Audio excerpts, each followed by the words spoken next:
हमारी प्लेलिस्ट के 5वें वीडियो में आपका स्वागत है। इसके पहले वाला वीडियो मक्का मेज़ पर था, ये वीडियो मिलेट्स पर है और अगला वीडियो पल्सेस पर रहेगा। मिलेट्स पर बातें शुरू करते हैं। ये भारत में पाई जाने वाली मिलेट्स की प्रमुख वैरायटीज़ हैं। आप देख पा रहे होंगे मेजर मिलेट्स और माइनर मिलेट्स। मेजर मिलेट्स में ज्वार, बाजरा और रागी। ज्वार का अंग्रेजी नाम सोरघम, बाजरा का पर्ल मिलेट और रागी का फिंगर मिलेट। ऐसे ही माइनर मिलेट्स में आप देख पा रहे होंगे कोदो, कुटकी, सांबा, कंगनी और हरी कंगनी। कोदो कुटकी लिटिल मिलेट्स कहलाते हैं, सांबा बार्नयार्ड मिलेट, कंगनी फॉक्सटेल और हरी कंगनी ब्राउन टॉप मिलेट कहलाता है। आगे आते हैं और मिलेट्स को कैसी कंडीशंस पसंद है वो देखते हैं। 25 डिग्री से 35 डिग्री में मिलेट्स आसानी से सर्वाइव कर जाते हैं। खरीफ का मौसम इनके लिए सबसे उपयुक्त होता है। बरसात इन्हें 50 से 70 चाहिए और ये सूखे जैसी परिस्थिति में भी ख़राब नहीं होंगे, स्ट्रेस में नहीं आते, ये ड्राउट टॉलरेंट होते हैं। मिट्टी कैसी चाहिए? ख़राब से ख़राब मिट्टी में भी आप मिलेट्स की बोनी कर सकते हैं, ये आपको पैदावार देंगे। ख़राब मिट्टी हो जिसमें न्यूट्रिशन कम हो, मिलेट्स लगाए जा सकते हैं। रॉकी सॉइल हो, मिलेट्स लगाए जा सकते हैं। लाल मिट्टी, काली मिट्टी, एलुवियल मिल जाए तो कोई दिक्कत ही नहीं, उसमें तो न्यूट्रिएंट भी होते हैं। या लेटराइटिक मिट्टी हो जिसमें न्यूट्रिएंट बहुत कम होते हैं, ये सर्वाइव कर जाएंगे। एसिडिक मिट्टी हो या अल्कलाइन मिट्टी हो, अगेन इन्हें सब चलता है, जैसा भारतीयों के साथ है। मिलेट्स ट्रूली इंडियन है, इसलिए हमारे चिंतामणि इस बार खुश हैं। आगे आते हैं। फ़ायदे क्या हैं? सबसे पहला फ़ायदा कि इनमें ग्लटन की मात्रा कम होती है। ग्लटन से आप ग्लू समझिए, जो हम गेहूं का आटा देखते हैं वो कैसा चिपचिपा पदार्थ होता है और उसे आप रबड़ की तरह खींच सकते हैं, ग्लू जैसा वो नज़र आता है, उसे कहते हैं ग्लटन। ये पेट में जाकर डाइजेशन में बाधा देता है। गेहूं से बनी रोटी डाइजेशन में कंपैरेटिवली बाधा देगी, लेकिन ऐसा अनाज जिसमें ये ग्लू ही कम है वो पेट में आसानी से डाइजेस्ट हो जाएगी। ऐसा कौन सा अनाज है? ऐसे मिलेट्स हैं, ज्वार, बाजरा, रागी। इनमें ग्लटन की मात्रा, वो चिपचिपा पदार्थ मैदा जैसा, उसकी मात्रा बहुत कम होती है। मिलेट्स का ग्लाइकेमिक इंडेक्स भी बहुत कम होता है।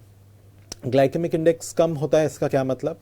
जब आप मिलेट्स को खाते हैं तो इनका कन्वर्जन ब्लड में शुगर के तौर पर होता है, लेकिन उसकी गति बहुत धीमी होती है। जब आप गेहूं को खाते हैं उसका भी कन्वर्जन ब्लड में शुगर के तौर पर होता है, लेकिन बहुत तेज़ी से गेहूं की रोटी ब्लड में जाकर शुगर के तौर पर तब्दील होती है। ज्वार, बाजरा या रागी की रोटी बहुत धीमे धीमे ब्लड में शुगर के तौर पर तब्दील होगी। इसलिए का फ़ायदा यह है कि इनका ग्लाइकेमिक इंडेक्स बहुत लो है। ज्वार, बाजरा, रागी या हमारे मिलेट्स का एक और फ़ायदा यह है कि इनमें फाइबर की मात्रा ज़्यादा होती है। फाइबर होने से आपके डाइजेशन तंत्र को मजबूती मिलती है। बी विटामिन्स में हमारे मिलेट्स रिच है और चूंकि ये भारत में ही पले बड़े हैं, इन्होंने हर मौसम देखा है, उसके साथ ये इवॉल्व हुए हैं अनादिकाल से। इसलिए भविष्य में अगर कोई क्लाइमेट चेंज होता है, जैसे सूखे की मात्रा बढ़ती है या बाढ़ की मात्रा बढ़ती है, ठंड की मात्रा कम होती है, तो ये सबसे उपयुक्त हैं उस बदलते मौसम में खुद को जेनेटिकली अडाप्ट करने के लिए। हमारे हाई यील्डिंग वैरायटी के सीड्स, गेहूं और चावल शायद इतने उपयुक्त ना हो, लेकिन इनके साथ कुछ चिंताएं भी जुड़ी हुई हैं। इनकी यील्ड कम है, लगभग 1240 किलो हर हेक्टेयर में प्रोडक्शन होता है। इसको आप कंपेयर कर सकते हैं गेहूं और चावल के औसत प्रोडक्शन से, जो लगभग 3000 किलो हो जाता है एक हेक्टेयर में। ज्वार, बाजरा, रागी आपको मात्र 1250 किलो का उत्पादन देंगे एक हेक्टेयर में। अभी तक सरकारों के द्वारा भी मिलेट्स पर बहुत जोर नहीं दिया गया था, और आप देखेंगे चाहे एमएसपी की बात हो, सरकार गेहूं चावल खरीदती है प्रमुखता से, मिड डे मील की बात हो, गेहूं की रोटी और दाल चावल परोसा जाता है, और राशन की दुकान पीडीएस हो, हाँ भाई आपको प्रमुखता से गेहूं और चावल ही मिलता है। तो जब मिलेट्स को ही सरकार ने प्रमोट नहीं करा तो धीरे धीरे वह प्रचलन से बाहर हो गए।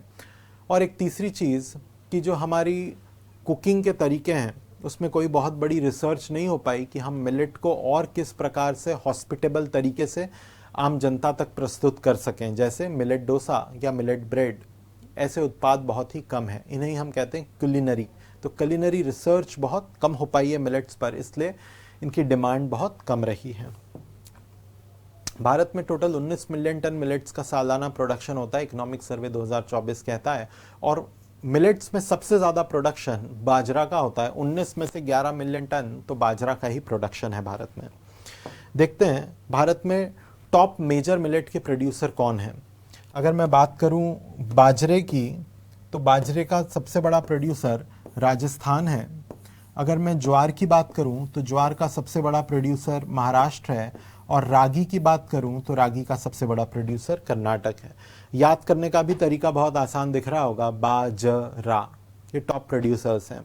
अगर मिलेट सभी बाजरा, ज्वार, रागी, कोदो कुटकी, कंगनी, हरी कंगनी, सांबा सब जोड़ दूं तो भारत में मिलेट का टॉप प्रोड्यूसर कौन है? ऑब्वियसली बाजरा सबसे बड़ा मिलेट है, तो राजस्थान मिलेट का सबसे बड़ा प्रोड्यूसर होगा।